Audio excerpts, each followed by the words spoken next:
కర్నూలు జిల్లా బస్సు ప్రమాదంలో మృతదేహాల అప్పగింత ఆలస్యమయ్యే అవకాశం ఉంది. మంటల్లో డెడ్ బాడీలు గుర్తుపట్టడానికి వీలు లేకుండా పోయాయి. ఇప్పటికే ఫోరెన్సిక్ టీమ్ స్పాట్ కు చేరుకుంది. మరి కాసేపట్లో అక్కడే పోస్ట్ మార్టం నిర్వహిస్తారు. ఆ తర్వాత మృతుల కుటుంబ సభ్యుల DNA శాంపిల్ సేకరిస్తారు. DNA పరీక్షల తర్వాత మృతదేహాలను అప్పగించనున్నారు. హైదరాబాద్ నుంచి బెంగళూరు వెళ్తున్న వి కావేరీ ట్రావెల్స్ వోల్వో బస్సులో మంటలు చెలరేగడంతో 15 మంది సజీవ దహనమయ్యారు.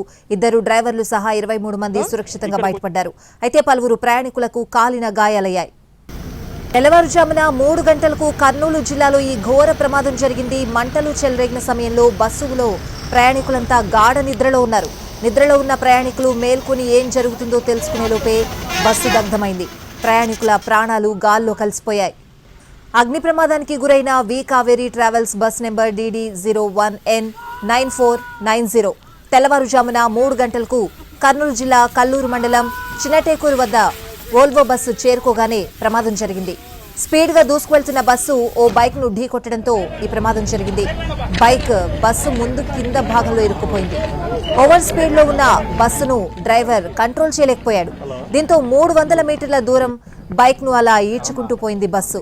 రోడ్డుకు బస్సుకు మధ్యలో ఉన్న బైక్ రాపిడికి పెట్రోల్ ట్యాంక్ నుంచి మంటలు చెలరేగాయి. బైక్ను ఢీకొట్టిన వెంటనే బస్సును ఆపుంటే ఈ స్థాయిలో ప్రమాదం జరిగుండేది కాదు.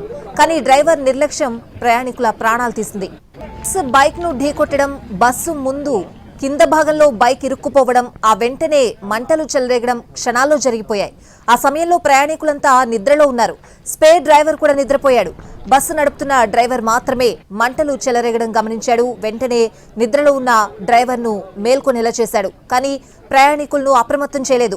చిన్న ప్రమాదమని భావించి వాటర్ బబుల్లో ఉన్న నీళ్లు చల్లి మంటలు ఆర్పేందుకు యత్నించారు. కానీ మంటలు అదుపులోకి రాలేదు. బస్సులోకి మరింతగా వ్యాపించాయి.